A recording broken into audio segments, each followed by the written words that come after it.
guys, and welcome back to my channel. I'm still doing Vlogmas episodes even though it's now after Christmas. I wanted to get 12 videos up across all of December for Vlogmas. So this is now heading towards the end of the year, but I thought I would reflect on my 2023 goals and see whether I achieved them just before I get ready to start setting my 2024 goals, which would be another video. But yeah, in this one, I want to go through the goals that I'd set at the beginning of this year and see how well I've done. Let's go. So I'm just looking at my goals that I'd set. I've written them all down on my phone, and a lot of them are very fitness related because that's been a real big focus for me. There's a few other things that I've actually not written down, but I remember sort of setting for myself. And one of them was basically just to survive my work, because I was working on, at the time I was working on a really difficult project, and now that project is finished, but it took quite a lot out of me. So that was kind of one of the goals, was to basically complete a work project that was taking up a lot of my brain power, and it was just a very big challenge for me. So I'm really, really proud that I was able to complete it, and my boss and my colleagues are really kind of happy with the work that I did, which is really what I'm most proud of. So I'm glad I survived it and I'm glad I did it. So if I just go through the list of my fitness goals, so the first one was to lose 10 kilos. That definitely didn't happen. I actually lost about 2.5 kilos, I think. I've been fluctuating between sort of the same weights throughout the year. Now, that's not to say that my body shape hasn't changed. I think it has, but the number on the scale has barely moved at all. But I do think that I have been able to achieve the body recomposition that I've been working towards. So even though I've not lost 10 kilos, it doesn't really matter, because actually I've changed my shape a little bit. Not as much as I probably would have wanted, but I've still been making the habits to get to that point. So yeah, it's something I'm going to consider for the next year when I'm setting goals. I don't want to write down a specific number. That just doesn't work for me, because if I look at this and go, well, I didn't achieve that, then I'll just feel really deflated. But I know I've worked really hard, and I've achieved a lot of other things that aren't just losing an amount of weight. So I'm going to cross that off the list and not set another weight related goal probably ever again. So in terms of my lifting, I had some goals that I wanted to be able to lift. So I wanted to be able to deadlift 100 kilograms. I got to 90. So I didn't quite hit the 100 kilogram goal that I wanted, but I was pretty darn close. For squats, I wanted to be able to squat my body weight, which at the time of writing this was 75 kilos. I can only squat 65 kilos. So close, but again, not there yet. I wanted to be able to bench press 40 kilograms. Yes, I was able to do that. I wanted to be able to do lateral raises for 8 kilogram dumbbells. Yes, I was able to do that.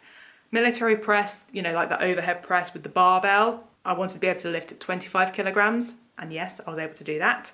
Bent over row, I wanted to be able to do 40 kilograms. I was only able to do 35 kilograms before my form started, going a little bit. So for safety, I didn't push myself that hard, because my back is one that if I throw my back out, I'm done. So, and then some sort of more general kind of health and well-being. So minimize alcohol. I definitely cut my alcohol back this year, which is something I'm really glad I've done. Get 8,000 to 10,000 steps per day. So I looked at my average for the year through my fitness app. So I averaged about 7,000 steps a day. So obviously there were some days where I was doing more than 10,000 and some where I was doing less than 8,000, and it sort of averaged. So I don't think I was as consistent as I wanted to be with my steps. So that's probably going to be something I'll look at next year, but that'll be another video. Now these two goals are something I set later in the year, but I'm still going to class them as my 2023 goals, because even though it wasn't at the beginning of the year that I set them, they still kind of were in 2023. To be able to consistently lift 3 times a week and run twice a week. Now, at the beginning of the year, if you'd have told me I'd have been running, I wouldn't have believed you. Like, running was just not in my vocabulary. But now I'm getting to the point where I do. I am now consistently lifting 3 times a week and running twice a week, sometimes 3 times a week if I'm really in the mood. So I'm really happy that I've been able to tick those off, because that's just something I never thought I'd be able to do consistently. So I'm very pleased that that is now just my routine. And something I didn't explicitly write down in my goals, but as just something I've wanted to keep in mind, was that I wanted to work on building little habits and doing those little habits, like really good habits, every single day, that individually they're like not really anything important, but they all add up to big changes over time. Obviously, they're not going to suddenly change in a year, probably. It's going to take a few years. But the fact that I've been able to implement these small little habits that are getting up early to go to the gym and it not be a hassle, like I actually look forward to it now, getting up and going for my runs, making sure that I'm getting steps on my treadmill. Granted, not as much as I wanted, but still, it's better than nothing. Going out for walks, like actually outside. Eating meals that aren't just takeaways, that actually I've cooked. Like we did Hello Fresh throughout the year. Even still, I've been eating loads more veg, fruit, all that kind of good stuff. Lots of fibre and protein and all this.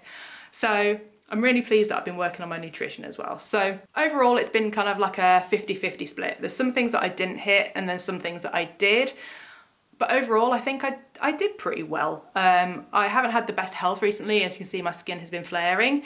My medication has been fluctuating as well. So that's going to have an impact on my weight and just generally how well I'm feeling and whether I'm motivated or able to do certain things. But for the most part, I've been pretty consistent with my workouts, and there's been days where I've felt uncomfortable, but I've still done it, you know, unless I'm physically unable to go into the gym, then I've always gone into the gym. So I'm really proud of that as well. And I've been able to juggle that with full-time work as well. And I think one of the other things that I wanted to do in 2023 was vlog more, and I didn't do that. But I'm hoping that's going to be something in 2024. But like I say, I will do that in a separate video for my 2024 goals. Overall, 2023 has been a pretty good year. It's also been a year that I've been engaged. So literally Christmas Day last year, my fiance proposed to me. So we've been planning the wedding. So that's also kind of been a goal for me, is to just get all sort of things in order in terms of planning the wedding. But we're getting married in 2024, so it's gonna be a big year next year. So yeah, it's gonna be good. But that is it. I just wanted to kind of reflect on the last year, and it'll put me in a good frame of mind for setting my goals in 2024, because there's certain things that I'm not going to carry over to next year. Some things that I'm going to maybe carry over but tweak a little bit. And obviously lots of different new goals with things like the wedding and everything coming up. So I'm very positive for 2024. I hope you have also had a good 2023. If not, that is also okay. You know, not everything is going to be sunshine and rainbows. You know, there are going to be hard days. And I just hope that 2024 is going to be so much better for you if you have had a crappy 2023. But either way, let's go into the new year with a fresh perspective and lots of gratitude. That's something I really want to work on as well, just making sure that I'm reminding myself how grateful I am for all the positives that are in my life, and going to sleep every night knowing that I've done the best I can do, whatever that is, even if I'm having like a really low energy day. If you only have 50% to give on a day and you give that entire 50%, you've given 100%. So, you know, it's okay to have days where you don't feel like you're changing the world or you know, doing barely anything, but that is also okay. But you know, it's just the days where you can do those things, you know, be grateful for them. That's something I really I'm trying to remind myself of a lot. So anyway, I'm going to stop rambling. I hope you have a great day, and I will see you in the next video, which is most likely going to be setting my 2024 goals. So if you want to see that, make sure to subscribe, and I'll see you in the next one. Bye.